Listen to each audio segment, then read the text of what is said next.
तो दोस्तों, आज मैं आपके लिए एक बायोलॉजी का एक टॉपिक है, जीवधारियों का वर्गीकरण। इसके आज तक एसएससी में जितने भी क्वेश्चन पूछे गए हैं वो मैं लेके आया हूँ, और वो मैं इसलिए लेके आया हूँ क्योंकि अभी आपका एसएससी जीडी की वैकेंसी आई हुई है। इसके लिए बहुत उपयोगी रहने वाला है। सीजीएल आपका हाल ही दिनों में कंडक्ट होने वाला है। सीएचएसएल के कुछ पेपर बाकी रह गए हैं, उनके लिए ये महत्वपूर्ण है और उपयोगी भी है। यूपी एसआई का आपको पता है, यूपी में एसआई की भर्ती आई हुई है, उसके लिए भी साइंस के पर्सपेक्टिव से ये बहुत ही इम्पोर्टेंट रहने वाला है। एनटीपीसी का अभी आपका 7th फेज़ चल रहा है, जो कि समथिंग 23 जुलाई से स्टार्ट हो रहा है, और ग्रुप डी के भी अभी एग्ज़ाम एनटीपीसी के होने वाले हैं। और आपका सबसे इम्पोर्टेंट एग्ज़ाम जो यूपी ट्रिपल एससी का जो पीईटी एग्ज़ाम होने वाला है, उसमें भी एक साइंस का अलग से पोर्शन है। तो ये आपके लिए, इन सब एग्ज़ामों के लिए ये बहुत ही हेल्पफुल रहने वाला है। और अगर ये आपके लिए हेल्पफुल रहे तो प्लीज़ मेरे चैनल को सब्सक्राइब कर लें और बेल आइकन ज़रूर दबा दें, ताकि जब मैं इसके बाद इसका जो नेक्स्ट टॉपिक है कोशिका संरचना, कोशिका विज्ञान, जो बायोलॉजी का नेक्स्ट चैप्टर होगा, चैप्टर नंबर 2, उसके सारे क्वेश्चन मैं एक साथ ही आपको करवा दूंगा। ऐसे ही फिजिक्स के भी मैं सारी सीरीज़ लेके आऊँगा, और केमिस्ट्री के भी, जो भी अभी तक ऐसे पूछे गए हैं मैक्सिमम एग्जामों में वही क्वेश्चन रिपीट होके आते रहते हैं। तो चलिए हम लोग क्वेश्चन नंबर 1 से स्टार्ट करेंगे। पहला क्वेश्चन देखते हैं, हमारा पहला क्वेश्चन क्या है। तो पहला क्वेश्चन हमारा, जेनेरा प्लांटेरम नामक पुस्तक किसने लिखी। यहाँ पे आप देख रहे होंगे कि मैंने आपको ईयर भी मेंशन कर दिया है कि किस ईयर में कौन से एग्ज़ाम में ये क्वेश्चन पूछा गया है।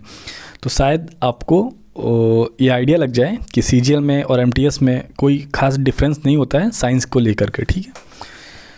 तो पहला क्वेश्चन था हमारा, जेनेरा प्लांटेरम नामक पुस्तक किसने लिखी। ऑप्शन नंबर 1 है कार्ल लिनियस, ऑप्शन नंबर 2 है वैंथम और हुकर, ऑप्शन नंबर 3 है एंगलर और प्रेटल, ऑप्शन नंबर 4 है हचिंगसन। तो आपका राइट आंसर है ऑप्शन नंबर 1 कार्ल लिनियस। और ये जो जेनेरा प्लांटेरम पुस्तक है, ये पौधों के प्रजातियों का एक विस्तृत संकलन है, जो कि एक स्वीडिश प्राकृतिक वैज्ञानिक कार्ल लिनियस ने लिखी है। ये जो लिनियस हैं ये आपके स्वीडिश वैज्ञानिक हैं, ठीक है, स्वीडिश वैज्ञानिक हैं। चलिए नेक्स्ट क्वेश्चन चलते हैं। नेक्स्ट क्वेश्चन हमारा क्या है, बोटैनिकल सर्वे ऑफ इंडिया का मुख्यालय कहाँ पे। Option number 1 Lucknow, option number 2 Darjeeling, option number 3 Kolkata, option number 4 Tamil Nadu. ये आपका सीजीएल 2002 में क्वेश्चन आया था। तो इसका राइट आंसर है ऑप्शन नंबर 3 कोलकाता में। बोटैनिकल सर्वे ऑफ इंडिया पर्यावरण एवं वन मंत्रालय की मुख्य संस्था है, जो पौधों की वर्गीकरण और उनके संरचना का अध्ययन करती है। इसका मुख्यालय आपका कलकत्ता में है। बोटैनिकल गार्डन आपका कोलकाता में भी है, और इसका मुख्यालय भी कोलकाता में है। नेक्स्ट क्वेश्चन देखते हैं हमारा क्या है, जो कि एमटीएस 1999 में आया हुआ है। पादप और जंतु आपस में कैसे भिन्न है। ऑप्शन नंबर 1 प्रचलन से, ऑप्शन नंबर 2 उपापचय से, ऑप्शन नंबर 3 स्थानीय वृद्धि से, ऑप्शन नंबर 4 अपचय से। तो राइट आंसर है ऑप्शन नंबर 3 स्थानीय वृद्धि से। पादप और जंतु दोनों ही यूकैरियोटिक हैं, जो कि यूकैरियोटिक कोशिकाओं से बने हुए प्राणी हैं, लेकिन ये स्थानीय वृद्धि, हरित लवक, कोशिका भित्ति के हिसाब से भिन्न होते हैं, ठीक है। और पौधों की स्थानीय वृद्धि उसके स्थानीय पर्यावरण तथा पीएच पर भी निर्भर रहती है। तो यहाँ पे जो भी मैं ऑप्शन आपको राइट टिक करवा रहा हूँ, ये तो आपको ध्यान देना ही है, और साथ में मैं जो भी बोल रहा हूँ उसे भी आपको केयरफुली सुनना है, ठीक है। और जो भी पॉइंट अगर आपको लगता है कि नोट डाउन करने लायक हैं, तो आप उसको नोट डाउन कर सकते हैं मेरे साथ ही साथ। नेक्स्ट क्वेश्चन चलते हैं, पौधों की आयु कैसे प्राप्त की जाती है। ऑप्शन नंबर 1 जन्म से, ऑप्शन नंबर 2 लंबाई से, ऑप्शन नंबर 3 वृद्धि वलय से, ऑप्शन नंबर 4 सामान्य आकार से। तो आपका राइट आंसर है ऑप्शन नंबर 3 वृद्धि वलय से। तो पेड़ एक प्रकार का सजीव प्राणी है, जो पोषण और वातावरण की अवस्था पर वृद्धि करते हैं। पौधे के आयु का पता वृद्धि वलय से पता करते हैं, और पौधों की आयु का पता लगाने को डेंड्रोक्रोनोलॉजी कहते हैं। यहाँ पे आपको लिख देता हूँ मैं हिंदी में,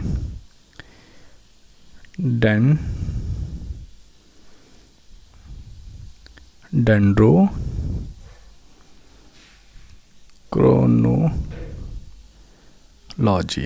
डेंड्रोक्रोनोलॉजी कहते हैं पौधे की आयु का पता लगाने को। ठीक है, नेक्स्ट क्वेश्चन चलते हैं।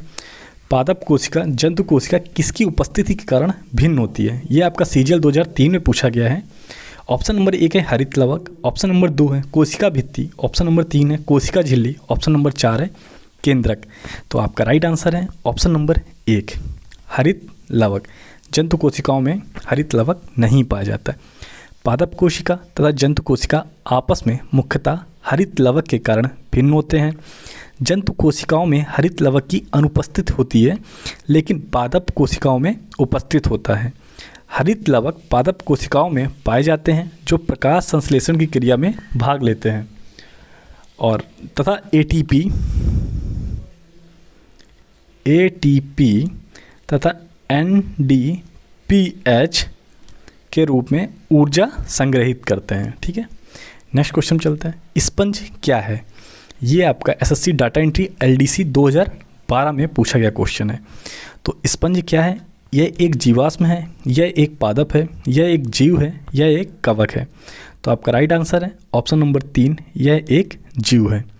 तो स्पंज एक जलीय जीव है जो पोरीफेरा फाइलम का है।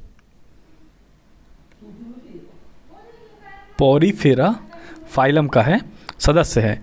यह झिल्ली नुमा शरीर के साथ लचीला कंकाल तंत्र पाया जाता है।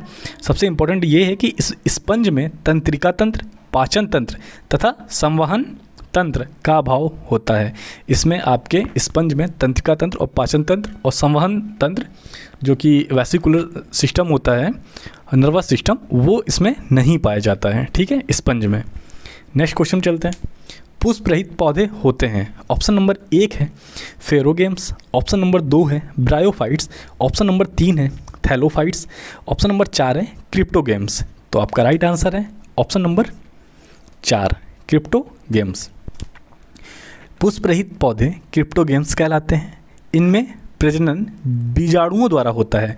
जैसे कि बीजाणुओं द्वारा जो प्रजनन है वो कुछ ही चीज़ों में होता है, जैसे कि आपका एक हो गया फर्न, एक हो गया आपका मांस, एक हो गया आपका भूरी, शैवाल और एक हो गया आपका कवक। ओके, इन चारों में आपका बीजाणु के द्वारा होता है प्रजनन और इसको क्रिप्टोगेम्स कहते हैं। ये आपका MTS 2012 में पूछा गया था। नेक्स्ट क्वेश्चन चलते हैं। ब्रायोफाइट्स उभयचर कहलाते हैं क्योंकि वे ...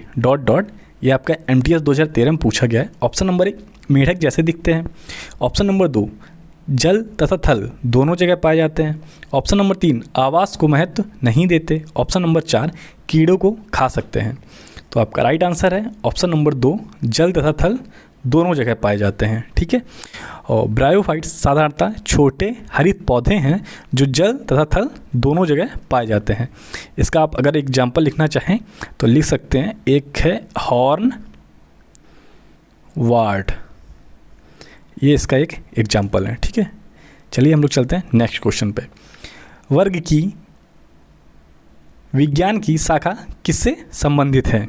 यहाँ पे 2 बार की हो गया है तो 1 बार टाइपिंग मिस्टेक है। ठीक है, वर्ग की विज्ञान की शाखा किससे संबंधित है? ये आपका एसएससी सेक्शन ऑफिसर 2001 में पूछा गया है। ऑप्शन नंबर 1 है आकार की, ऑप्शन नंबर 2 है शरीर रचना विज्ञान की, ऑप्शन नंबर 3 है वर्गीकरण की, ऑप्शन नंबर 4 है अर्थव्यवस्था उपयोग से। तो आपका राइट आंसर है ऑप्शन नंबर 3 वर्गीकरण से संबंधित है। ठीक है, जो कि आपको सामने साफ स्पष्ट तौर पे दिख रहा होगा वर्ग की विज्ञान के बारे में। नेक्स्ट क्वेश्चन चलते हैं। किस कुल के पुष्पों का पुंकेसर अपने पराग कोष तब अपने पंखुड़ियों के साथ परस्पर संलयित हो जाते हैं? ऑप्शन नंबर 1 है लेग्यूमिनोसिस, ऑप्शन नंबर 2 है लिलिएसी, ऑप्शन नंबर 3 है कंपोजिटी, ऑप्शन नंबर 4 है यूफोरबिएसी। तो आपका राइट आंसर है ऑप्शन नंबर 4 यूफोरबिएसी। ठीक है, पुंकेसर पुष्प का नर भाग होता है तथा पराग कोष आपस में परस्पर जुड़ते हैं तो इसे सिनजेनेसियस कहते हैं। सिनजेनेसियस मैं लिख देता हूँ, सिनजेनेसियस।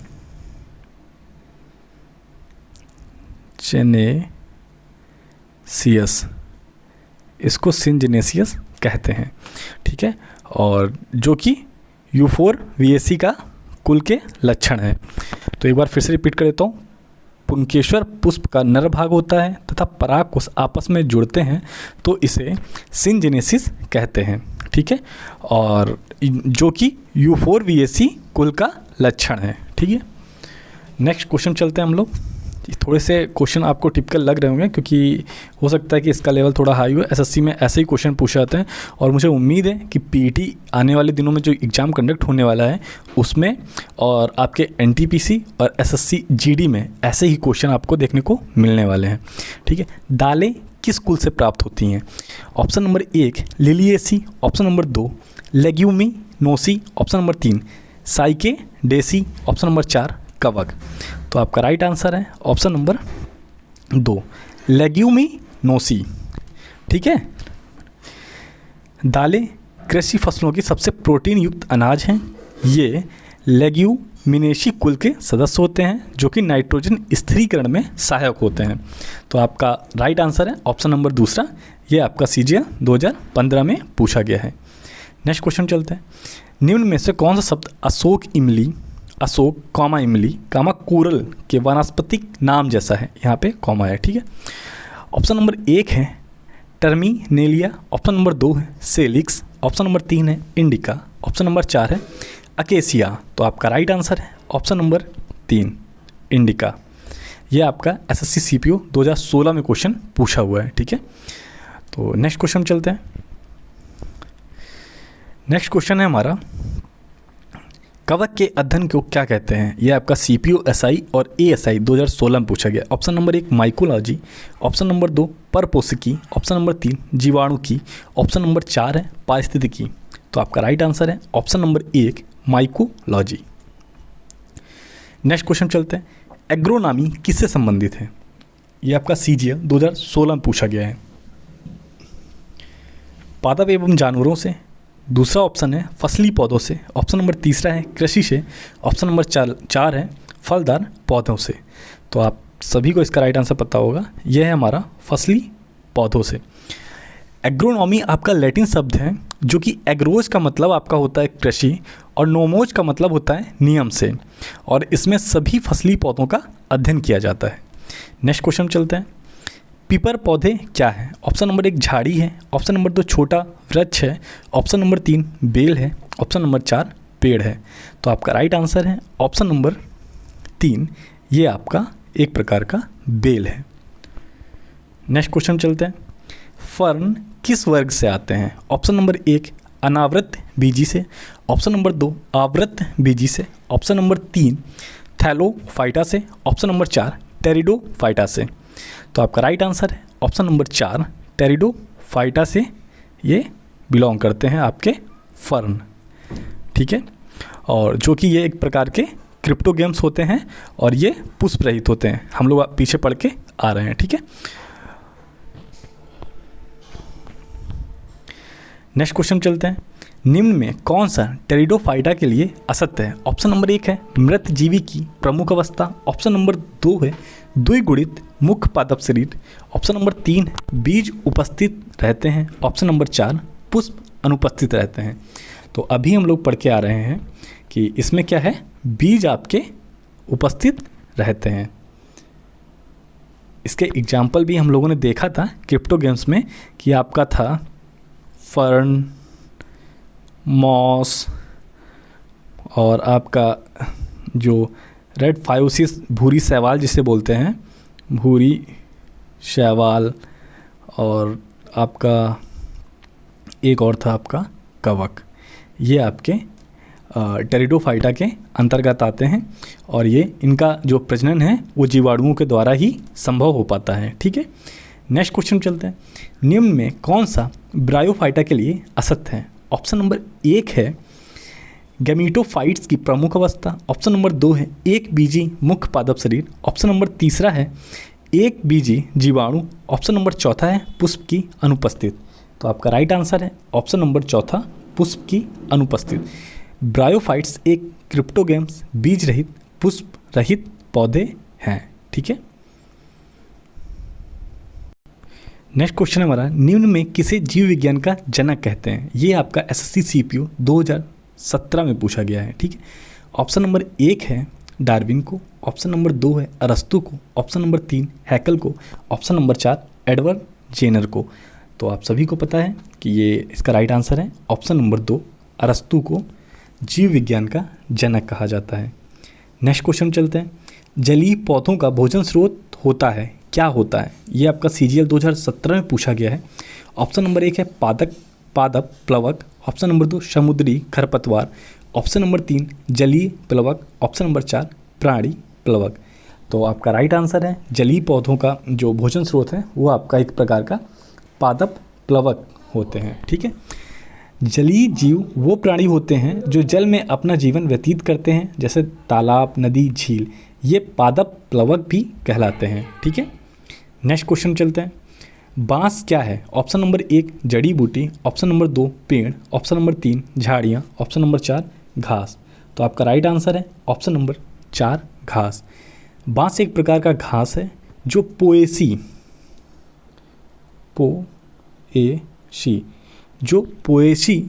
कुल का सदस्य है। यह एक तेज वृद्धि करने वाला पौधा है जिसमें 12 साल में एक बार पुष्प आता है। कितने साल में इसमें फूल आता है? 12 साल में, ठीक है। और ये बहुत ही तेज़ी से वृद्धि करते हैं बांस, और ये एक प्रकार की घास है। ये आपका सीजीएल 2017 में पूछा गया था, ठीक है। चलिए नेक्स्ट क्वेश्चन चलते हैं। नेक्स्ट क्वेश्चन हमारा क्या है, 5 जगत वर्गीकरण किसने प्रतिपादित किया? ये आपका सीजीएल 2017 में ये भी पूछा गया है। ऑप्शन नंबर 1 है अर्नेस्ट मेयर, ऑप्शन नंबर 2 है आर.एच. विटेकर। तो ये बहुत सिंपल है, आप सभी को पता होगा कि ये आर.एच. विटेकर ने प्रतिपादित किया है, और ये कब किया था? 1969 में, ठीक है। और इसके अंदर जो भी 5 विभाजित किया गया था वो आपका एक मोनेरा था, एक प्रोटिस्टा था, और एक आपका कवक था, एक आपका पादप था, और एक आपका जंतु, जिसे एनिमल किंगडम बोलते हैं, ठीक है। तो ये आपके 5 चीज़ों में डिवाइड किया गया था।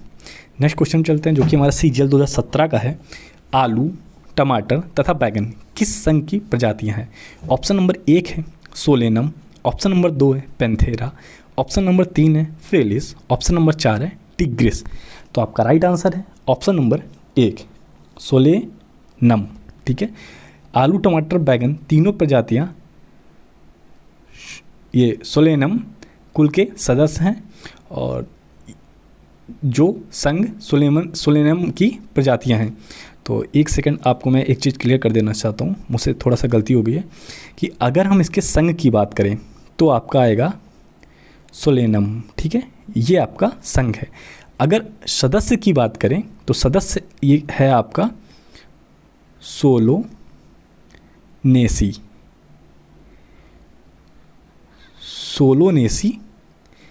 ये इसका सदस्य है, ठीक है। थोड़ा सा नामों में अंतर आप रखिएगा तो एग्ज़ाम हॉल में आपको दिक्कत नहीं होगी। आपका सोलोनेसी अगर पूछता है तो ये आपका सदस्य है सोलोनेसी का, और अगर संघ पूछता है तो आपका सोलेनम है, ठीक है। आई होप आपको चीज़ें क्लियर हो गई होंगी। स्टार्टिंग में मुझसे थोड़ी सी गलती हो गई, उसके लिए मैं माफ़ी चाहता हूँ। और मैं दोस्तों आपको एक बात क्लियर कर देना चाहता हूँ, मैं यहाँ पे किसी भी एक ट्यूटर या मेंटर के तौर पे नहीं पढ़ा रहा हूँ। मैं आपको जो भी चीज़ें बता रहा हूँ, पढ़ा तो वो वैसे भी नहीं रहा हूँ। हम लोग एक तरीके से ग्रुप में स्टडी कर रहे हैं, तो एक दोस्त के रूप में अगर मुझसे कोई गलती हो जाती है तो आप मुझे माफ़ कर दीजिएगा, और अगर कोई बहुत ही मेजर मिस्टेक है तो आप मुझे कमेंट बॉक्स में कमेंट कर दीजिएगा, ताकि मैं वो जो आप कमेंट करेंगे उसको पिन कर दूंगा, तो बाकी जो भी हमारे दोस्त हैं पढ़ने वाले उनको भी वो सही चीज़ें पता चल जाएंगी अगर मुझसे कोई गलती हो जाती है तो। और वैसे भी हम लोग ग्रुप में स्टडी कर रहे हैं, तो मैं कोई टीचर नहीं हूँ, तो इस तरीके से आप मेरी छोटी मोटी गलतियों को इग्नोर कर दीजिएगा प्लीज़। नेक्स्ट क्वेश्चन चलते हैं, मैग्नीफेरा इंडिका आम, सोलेनम ट्यूब्रोसम आलू और पैंथेरा लियो सेर में इंडिका ट्यूब्रोसम लियो किसको प्रदर्शित करते हैं? ऑप्शन नंबर 1 है द्विनाम पद्धति को, ऑप्शन नंबर 2 है टैक्सोनॉमिक हियरार्की को, ऑप्शन नंबर 3 है पहचान को, ऑप्शन नंबर 4 है विशिष्ट विश्लेषण को। ये आपका एसएससी सीजीएल 2017 में पूछा गया है, ठीक है। तो आइए हम लोग इसका राइट आंसर देखते हैं। आंसर राइट क्या है इसका? ऑप्शन नंबर 1 इसका राइट आंसर है। तो जो मैग्नीफेरा इंडिका है, जैसे कि आम का हम एग्जाम्पल लेते हैं, तो इसमें क्या है कि ये एक तरीके से द्विनाम पद्धति है, ठीक है। तो आइए द्विनाम पद्धति के बारे में हम लोग थोड़ा सा जान लेते हैं। द्विनाम पद्धति को कैरोलस लिनियस ने प्रतिपादित किया था। द्विनाम पद्धति के अनुसार नामकरण जाति और प्रजाति के आधार पर किया जाता है, जिसमें प्रथम शब्द जो आपका फर्स्ट शब्द है वो आपका जाति बताता है, और जो आपका सेकंड वर्ड है वो आपका प्रजाति, जो कि वनस्पति का नाम है या वैज्ञानिक नाम बताते हैं। ये प्रजाति आपका वनस्पतिक नाम या वैज्ञानिक नाम बताते हैं, ठीक है। तो जैसे कि इसमें लिखा है मैग्नीफेरा इंडिका, तो आपका जो आगे वाला है मैग्नीफेरा, ये आपका एक तरीके से इसकी जाति है, ठीक है। और अगर इंडिका की बात करें तो इंडिका आपका एक प्रकार की प्रजाति है, ठीक है। इसी प्रकार से सोलेनम आपकी जाति है, ट्यूब्रोसोम आपका प्रजाति है, पैंथेरा आपकी जाति है, और लियो आपका प्रजाति है, या ये भी कह सकते हैं वानस्पतिक नाम है या इसका वैज्ञानिक नाम है। अब शेर है तो वानस्पतिक नाम तो होगा नहीं, ये इसका वैज्ञानिक नाम है, और आलू में और आम में इसका वानस्पतिक नाम होगा, ठीक है, और ना कि वैज्ञानिक नाम। तो आई होप आपको ये चीज़ें क्लियर हो गई होंगी। ये बहुत इंपॉर्टेंट है कि फर्स्ट नाम को जाति और दूसरे को प्रजाति बोलते हैं। आप ऐसे भी याद कर सकते हैं कि पहले नंबर पे छोटा आएगा 2 वर्डों का, तीसरे और सेकंड नंबर पे उससे बड़ा 3 नंबर का। आरोही क्रम जैसे 1 2 3 चलता है, उसी तरीके से आप याद कर लीजिए। पहले 2 शब्द आएंगे, फिर 3, पहले आपका जाति आएगा, फिर आपका प्रजाति आएगा। आई होप अब आप इसको कभी नहीं भूलेंगे। और द्विनाम पद्धति किसने दी थी, तो आप याद रखिएगा जो कैरोलस लिनियस हैं, जिन्होंने जेनेरा प्लांटेरम पुस्तक जो हम लोगों ने फर्स्ट क्वेश्चन पढ़ा था लिखी थी, वही उन्होंने इसको प्रतिपादित किया था, ठीक है। नेक्स्ट क्वेश्चन चलते हैं। डॉट डॉट हरित लवकधारी साधारण थैलोइड स्वपोषी और जलीय होते हैं। ये आपका सीजल 2017 में पूछा गया है। ऑप्शन नंबर 1 है टेरिडोफाइटस, ऑप्शन नंबर 2 है ब्रायोफाइटस, ऑप्शन नंबर 3 है शैवाल, ऑप्शन नंबर 4 है जिम्नोस्पर्म। तो आपका राइट आंसर है ऑप्शन नंबर 3 शैवाल हरित लवकधारी साधारण थैलोइड। यहाँ पे सब जगह कामा है, ये भूल गया लगाना। हरित लवकधारी साधारण थैलोइड और स्वपोषी और जलीय होते हैं, ठीक है। ये क्या होते हैं आपके शैवाल, ठीक है, जो मुख्यतः एक तरीके से जलीय जीव हैं। चलिए हम लोग अब चलेंगे नेक्स्ट क्वेश्चन पे, ठीक है। नेक्स्ट क्वेश्चन देखते हैं हमारा क्या है। नेक्स्ट हमारा निम्न में से कौन सा शैवाल का वर्ग नहीं है। ये आपका सीजीएल 2017 में पूछा गया है। तो ऑप्शन नंबर 1 है क्लोरोफाइसी, ऑप्शन नंबर 2 है रोडोफाइसी, ऑप्शन नंबर 3 है फियोफाइसी, ऑप्शन नंबर 4 है जिम्नोस्पर्म। तो आप सभी को पता है कि ये ऑप्शन नंबर 4 इसका राइट आंसर है। जिम्नोस्पर्म आपका शैवाल का वर्ग नहीं है। क्लोरोफाइसी आपका एक तरीके से हरित शैवाल है, हरित शैवाल, ठीक है, ग्रीन को डिनोट करता है। रोडोफाइसी आपका रेड, जो कि लाल शैवाल को डिनोट करता है। रेड से आप याद रखिएगा रोडो, ठीक है। और फियोफाइसी आपका एक तरीके से भूरा शैवाल है, ठीक है, भूरा ब्राउन। और ये तीनों हो गए, और जिम्नोस्पर्म एक अलग है, और ये 3 शैवाल वर्ग के अंतर्गत आते हैं, ठीक है।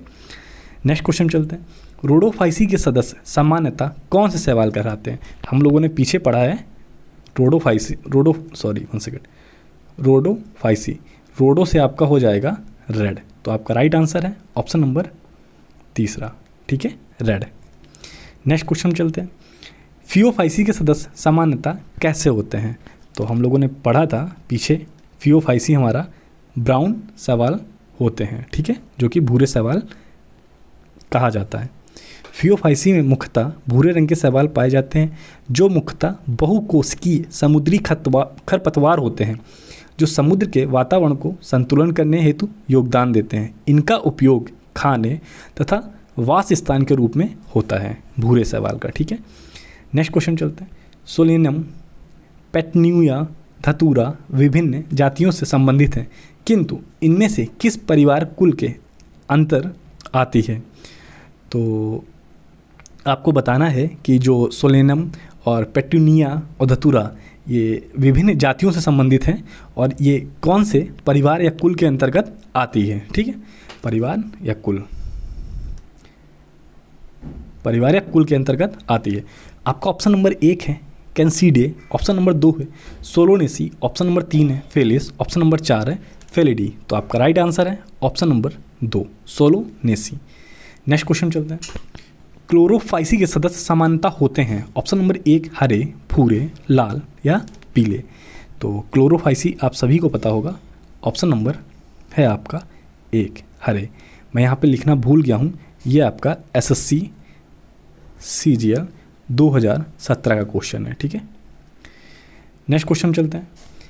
निम्नलिखित में कौन सा सही नहीं है, ये आपका CGL 2018 में पूछा गया है। क्लोरोफाइसी में समानता हरे शैवाल पाए जाते हैं, फियोफाइसी में समानता लाल शैवाल पाए जाते हैं, रोडोफाइसी में हम समानता लाल शैवाल पाए जाते हैं और फियोफाइसी में समानता भूरे शैवाल पाए जाते हैं। तो आपका राइट आंसर है ऑप्शन नंबर 2, ये आपका गलत है। पूछ रहा है नहीं है। ठीक है, नहीं और हाँ में आपको विशेष ध्यान देना है। क्या होता है, कई बार हमको अगर क्वेश्चन आ रहा होता है तो हम लोग नहीं शब्द को इग्नोर करके और गलत आंसर टिक करके चले जाते हैं। ठीक है, तो फियोफाइसी आपको पता है कि ये भूरे शैवाल होते हैं, ना कि लाल। तो यहाँ पे ये फियोफाइसी को आप लिख सकते हैं कि भूरे शैवाल, और रोडोफाइसी से आपका लाल होता है। ठीक है, नेक्स्ट क्वेश्चन चलते हैं। मांस के गैमेटोफाइट्स जीवन चक्र के प्रथम अगुणित अवस्था के अलावा दूसरी अवस्था कौन सी होती है। Option number 1 agar, option number 2 पत्तीनुमा, ऑप्शन नंबर C कोलेरा, ऑप्शन नंबर 4 है प्रोटोनेमा। तो आपका राइट आंसर है ऑप्शन नंबर 2 पत्तीनुमा। जो ब्रायोफाइटा होता है वो पुष्प रहित, संवहन, बंडल रहित, भ्रूणी पादप है। इसके गैमेटोफाइटिक जीवन चक्र में प्रथम अवस्था अगुणित अवस्था है और द्वितीय अवस्था पत्तीनुमा अवस्था होती है। ठीक है, तो जो भी मैं बोल रहा हूँ उसको भी आप केयरफुली सुनते जाइएगा। यह आपका CGL 2017 में पूछा गया है। नेक्स्ट और इस सेशन का आखिरी और अंतिम क्वेश्चन है जिसका आपको आंसर देना है। ब्रायोफाइट्स पादप जगत के ... कहलाते हैं। आपका CGL 2017 में क्वेश्चन पूछा गया है। तो ऑप्शन नंबर 1 है स्तनधारी, ऑप्शन नंबर 2 उभयचर, ऑप्शन नंबर 3 है सरीसृप, ऑप्शन नंबर 4 है कीट। तो इसका राइट आंसर है ऑप्शन नंबर 2 उभयचर। ब्रायोफाइट्स को पादप जगत में उभयचर के नाम से जाना जाता है। उभयचर वह प्राणी होते हैं जो अपना जीवन काल दोनों स्थानों में व्यतीत करते हैं, स्थलीय और जलीय। तो ये सेशन यहीं तक था आपका। अभी तक CGL या SSC में के CHSL या स्टेनो या सेक्शन ऑफिसर या MTS जो भी एग्ज़ाम होते हैं CHSL वगैरह, उनमें अभी तक जीवधारियों के वर्गीकरण से जितने भी क्वेश्चन पूछे गए हैं टिल 1999 से 2019 तक, ठीक है, 20 वर्षों में जितने भी क्वेश्चन पूछे गए हैं मैंने आपको सारे क्वेश्चन यहाँ पे करवा दिए हैं। ये क्वेश्चन आपके PET, ठीक है, जो कि यूपी में होने वाला है, UPSI और आपका CGL, आपने देखा होगा जो भी शैवाल से रिलेटेड है बहुत सारे क्वेश्चन बार बार रिपीट हुए हैं।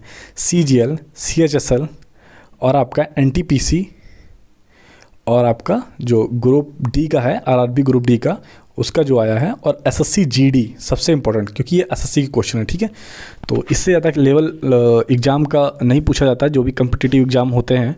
तो अगर आप यहाँ से तैयार कर लेते हैं तो ये टॉपिक आपका पूरी तरीके से एक तरीके से तैयार हो जाएगा। तो प्लीज़ अगर ये आपको सेशन अच्छा लगा है तो इस वीडियो को लाइक करें, ठीक है, और अगर आपको लगता है कि इस वीडियो के लिए थोड़ी सी भी हार्डवर्क किया गया है या आपको एक जगह सारे क्वेश्चन मिल गए हैं तो प्लीज़ इसे दोस्तों के साथ शेयर करके आप मुझे अप्रिशिएट कर सकते हैं। और अगर आप सब्सक्राइब कर रहे हैं तो बेल आइकन को ज़रूर दबा लें, ताकि अगर नेक्स्ट वीडियो जो कि कोशिका और कोशिका संरचना, कोशिका विज्ञान पे आने वाला है, और फिजिक्स के भी मैं सारे टॉपिक का 1 बाय 1 करके लेके आऊँगा और केमिस्ट्री के भी लाने वाला हूँ, तो आपको बेल आइकन दबाने से आपके पास नोटिफिकेशन आ जाएगा और आप कम समय में उस चैप्टर के सारे क्वेश्चन कंप्लीट कर पाएंगे। तो चलिए, ये वीडियो यहीं तक था। आपने अपना कीमती समय मुझे दिया, उसके लिए बहुत बहुत शुक्रिया। Thank you so much. और एक और ज़रूरी सूचना है कि इसकी जो PDF है वो मैं अपने टेलीग्राम चैनल पे डाल दूँगा, तो कमेंट बॉक्स में उसका लिंक दिया गया होगा, आप वहाँ से टेलीग्राम को ज्वाइन कर लें और तो वहाँ पे जाके आप PDF डाउनलोड कर पाएंगे। और ये सारे क्वेश्चन आप एक बार अपने पास रख लीजिए और आंसर को टिक कर लीजिए, फिर जब भी आप एग्ज़ाम में जाने वाले हों तो आप एक बार इसको आंखों के सामने से गुजार सकते हैं। तो आपने वीडियो देखा उसके लिए thank you so much. Please like ज़रूर करें और अगर आप कोई सुझाव देना चाहते हैं तो मुझे कमेंट बॉक्स में दे सकते हैं। थैंक यू सो मच, धन्यवाद।